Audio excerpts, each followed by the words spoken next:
Hello students, welcome to science class. As in previous lecture we are discussing about friction, and in that chapter we are discussing that what are the factors which increases the friction and what are the factors which reduces the friction. Okay, so in that the factors which increases the friction is that the tire, that the grooves on the tire they increases the friction. And there are many other examples in our daily life. You can like the sole of your shoe on a road. The frictions are more. They increases the friction. And what are the factor which reduces the friction? The lubricants, the oil. When we grease a certain object, that place reduces the friction. Okay. So today we are going to discuss about the types of friction.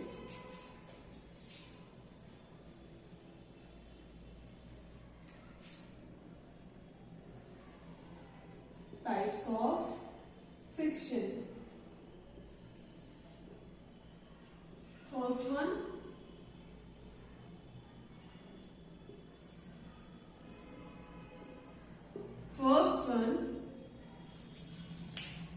one, is static friction. The force that exists between a stationary object and surface is known as static friction.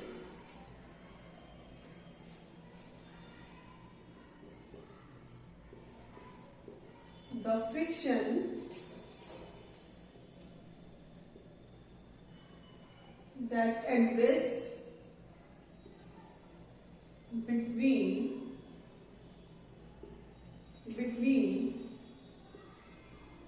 stationary object and surface.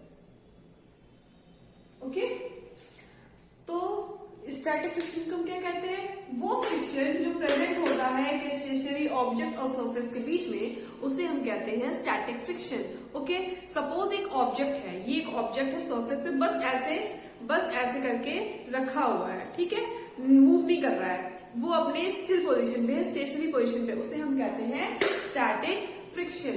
Okay, अब उस object को हमको move कराने में जो उसकी limited, suppose ये object है स्टेशनरी पोजीशन पे है, हमको इसको मूव कराने में इसकी जितनी लिमिट होगी, ठीक, उससे ज्यादा हमें इस पे प्रेशर लगाना पड़ेगा, उससे ज्यादा हमें इसके ऊपर फोर्स लगाना पड़ेगा, तभी ये क्या करेगा?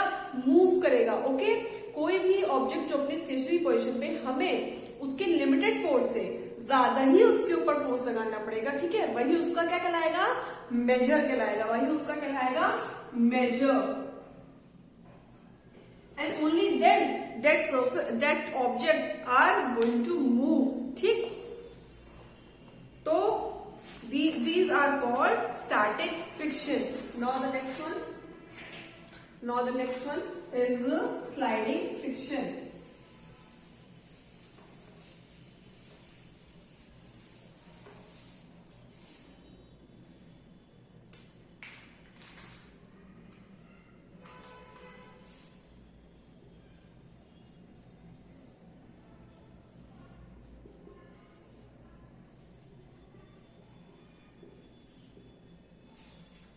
Next one is sliding friction. ठीक, the resistance created by any two objects sliding against each other. The force required to keep the object moving with same speed is measure of sliding friction. The sliding friction is slightly smaller than the static friction. When a box starts sliding, the contact point on its surface do not get enough time to lock into the contact point on the floor. It is easier to move when the object is in motion. तो sliding friction क्या होता है कि वो object जो already अपने एक moving position पे है, तो हमें उस पे ज्यादा फोर्स लगाने की जरूरत नहीं है. वो ऑलरेडी अपने एक मूविंग पोजीशन पे है और तभी हम उस पे क्या कर रहे हैं? प्रेशर फोर्स लगा दे रहे हैं. ठीक, तो हम उसे क्या कहते हैं? स्लाइडिंग फ्रिक्शन कहते हैं. और स्लाइडिंग फ्रिक्शन वो always, sliding friction is smaller than static friction. ठीक है, sliding friction is always smaller than static friction. ठीक है, तो अब देखो, जैसे देखो बुक में भी आपके दिया हुआ है कि the rolling friction, no, and the third one is rolling friction. Okay, पहले rolling friction समझ लो फिर बताती हूँ। तो third one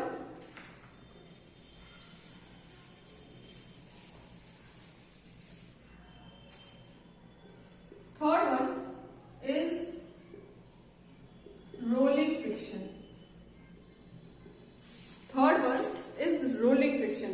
So when one body rolls over the surface of another body, the resistance to its motion is called rolling friction. Rolling friction reduces friction.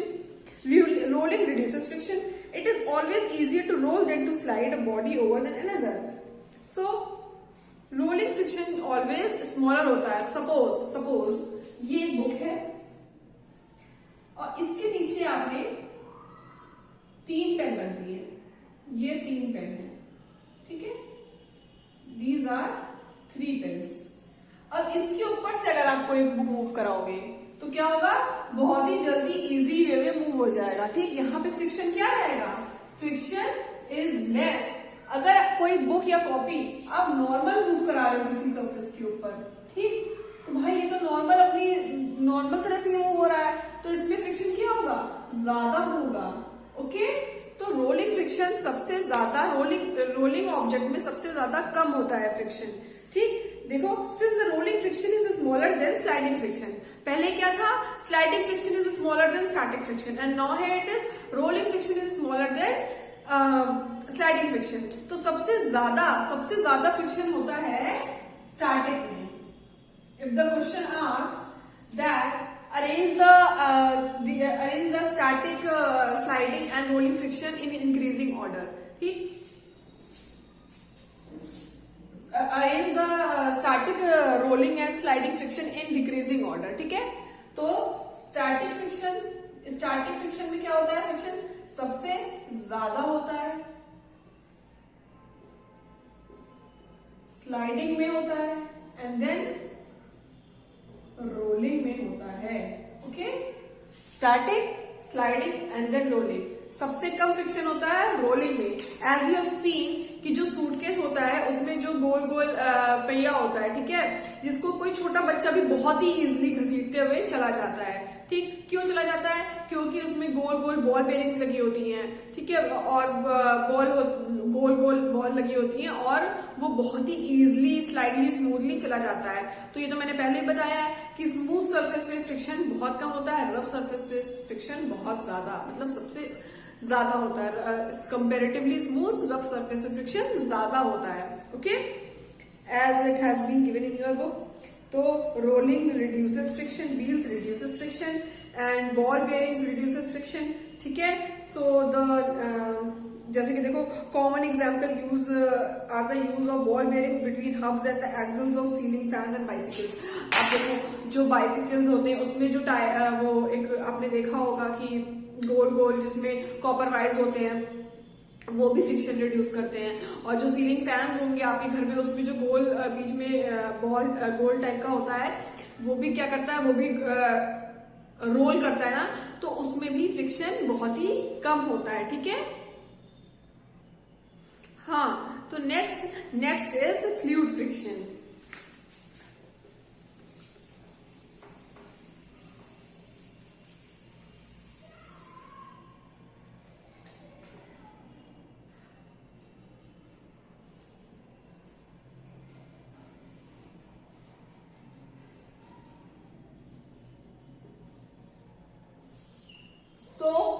What are fluid frictions?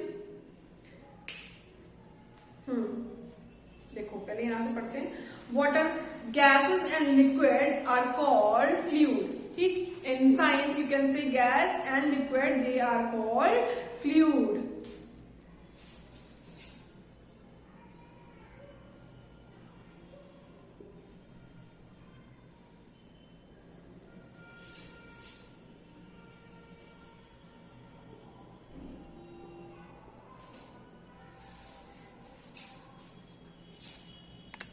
So what are fluid friction? Frictional force exerted by a fluid is known as fluid friction, और इससे हम और क्या कहते हैं, drag भी बोलते हैं.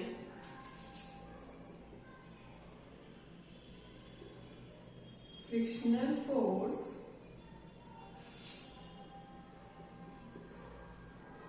exerted by a fluid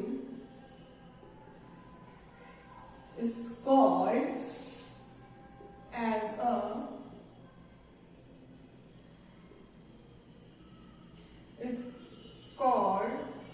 fluid friction और ड्रैग. ठीक है. Frictional force exerted by a fluid is called a fluid friction. अब जैसे देखा होगा आप लोगों ने कि जो वाटर बॉडीज में या ऐसे भी जो स्ट्रीमलाइंड शेप के जो ऑब्जेक्ट होते हैं या फिर कह सकते हो जो एनिमल्स होते हैं, उसमें भी फ्रिक्शनल फोर्स क्या होती है, कम होती है. अब ये भी डिपेंड करता है ऑब्जेक्ट के नेचर पे या फिर उसकी स्पीड पे. It depends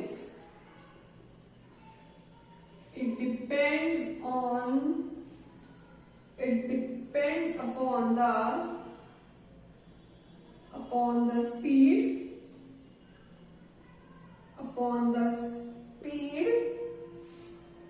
and shape of an object. ठीक, ये उसकी स्पीड पे कि भाई ऑब्जेक्ट या एनिमल ऑब्जेक्ट कितना तेज है कितना धीरे है. ठीक है, अगर धीरे है तो फिर उसपे तो फ्रिक्शनल फोर्स ज्यादा रहेगी. अगर धीरे है अगर तेज है धीरे है तो उसपे जो फ्रिक्शनल फोर्स क्या रहेगी, वो ज्यादा रहेगी. लेकिन अगर तेज है तो फ्रिक्शनल फोर्स क्या रहेगी, कम रहेगी. ठीक है, और ऑब्जेक्ट के शेप पे भी, जैसे कि देखो स्ट्रीमलाइन इसे बोलते हैं जो थोड़ा आगे से ऐसे कर्व हो, जैसे कि एरोप्लेन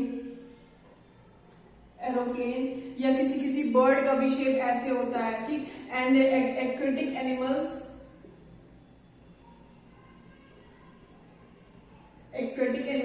जो वाटर में रहती है, जैसे कि डॉल्फिन.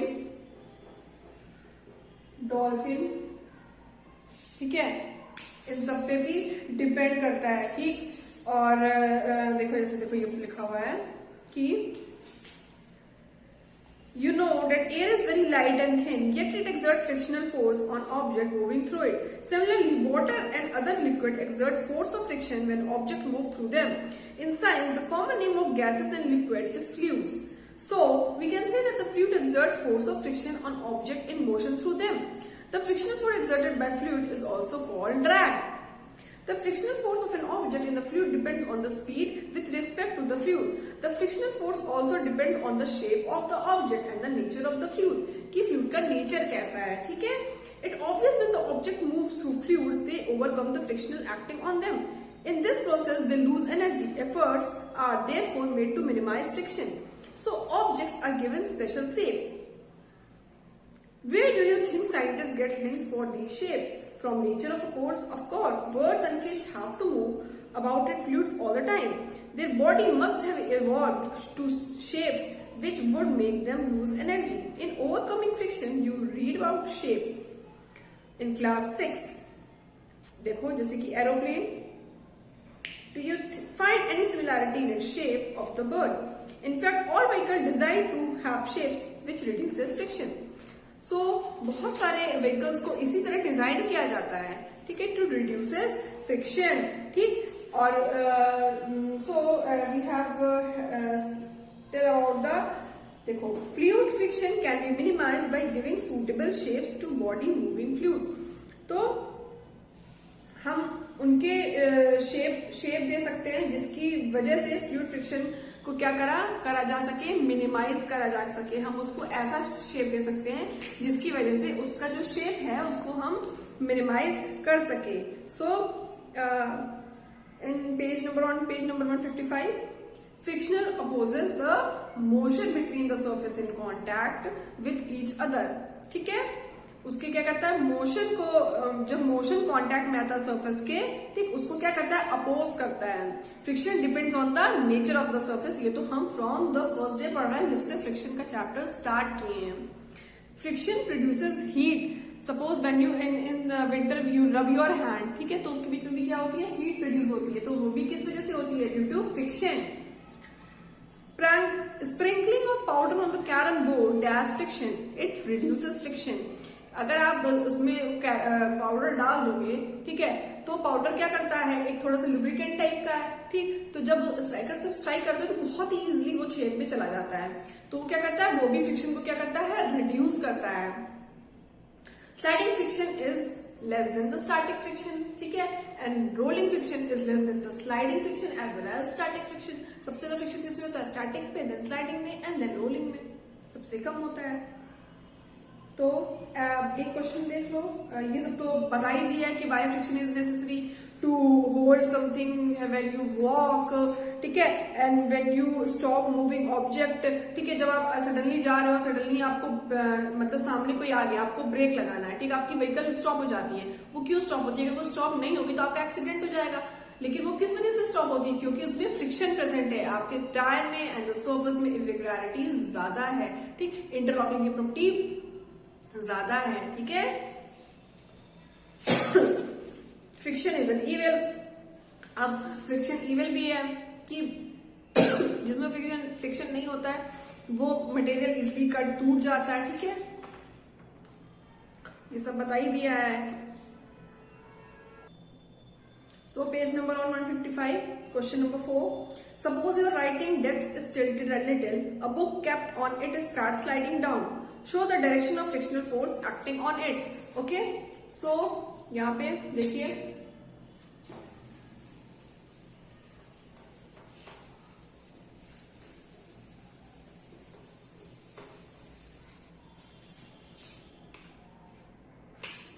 यहाँ पे देखिए, ये थोड़ा सा टिल्टेड डेस्क है, ठीक, और ये आपकी बुक है, आपने ये बुक इसके कांटेक्ट में है, इस सरफेस के, ठीक, तो इन दोनों के बीच में क्या है, फ्रिक्शन है, ठीक। अब इस बुक को आपने नीचे की तरफ स्लाइड किया, इसमें ये क्या हो गया, डायरेक्शन ऑफ स्लाइडिंग,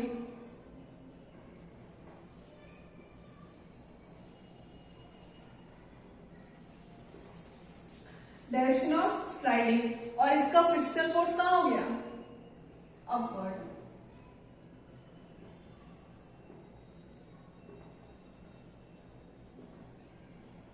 तो फ्रिक्शनल फोर्स कैसे अपवर्ड हुआ, ये तो पहले से कहा है कि जिस मोशन में आपका ऑब्जेक्ट है, फ्रिक्शनल फोर्स हमेशा क्या करेगा, अपोजिट में होगा, they always opposes the motion, ठीक, और ये क्या है, ये आपकी बुक है, ठीक, तो इसमें क्या है, when the book kept on a tilted desk starts sliding down, a frictional force acts between the surface of the book and the surface of the desk. The direction of friction force on will be opposite to the motion of the book, that is upward direction. So मैंने बताया कि इसके आपकी book के बीच में और इस desk के बीच में क्या है, फ्रिक्शनल फोर्स है, ठीक। अब जिस डायरेक्शन में आपकी बुक मूव कर रही है, जिस डायरेक्शन में आपकी बुक मूव कर रही है, सपोज इन दिस डायरेक्शन, तो फ्रिक्शनल फोर्स क्या रहेगा, उसके अपोजिट डायरेक्शन में रहेगा, ओके, ठीक है, and this is answer number 4।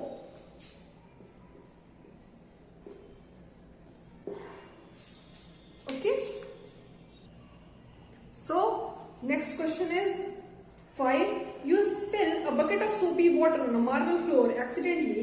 Would it make it easier or more difficult for you to walk on the floor?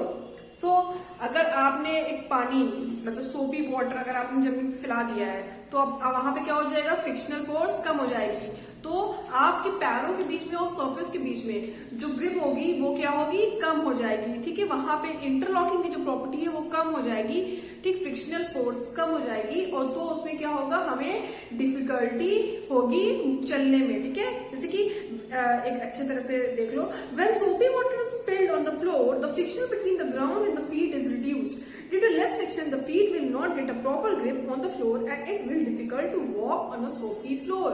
Okay? So अब एक question I will tell you, अब इसमें तो क्वेश्चन और है, लेकिन we will discuss it later on, ठीक है। एक क्वेश्चन देख लो।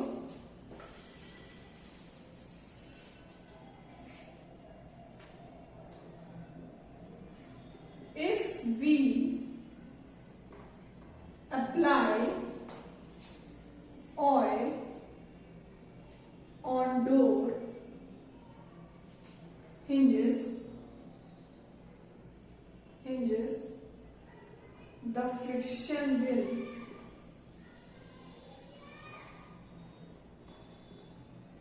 A decreases, B increases, C remains same, and D none of the above. So अगर आप ऑयल आप डोर हिंजेस पे, डोर की जो हिंजेस होती हैं, मान लो जो साइड में जो नट्स होते हैं, ठीक है, उसमें अगर आप ऑयल डाल दो, ठीक है, तो फ्रिक्शन क्या होगा, कम हो जाएगा, ज्यादा हो जाएगा, सेम रहेगा, फर्क नहीं पड़ेगा, या इन सब में से कोई भी नहीं। ठीक, अब इतने टाइम से यही बता रही हूँ कि जब जहां पे ऑयल या लुब्रिकेंट होता है वहां फ्रिक्शनल फोर्स कम होती है, ठीक है, बाकी सारी जगहों पे जो रफ सरफेस होते हैं वहां फ्रिक्शनल फोर्स ज्यादा होती है। तो what will be the answer, that is a. Okay, so there are many types of questions. I will discuss it later on from this book and rather than this book, so we'll discuss later. For today only this much. Okay, thank you class, bye bye.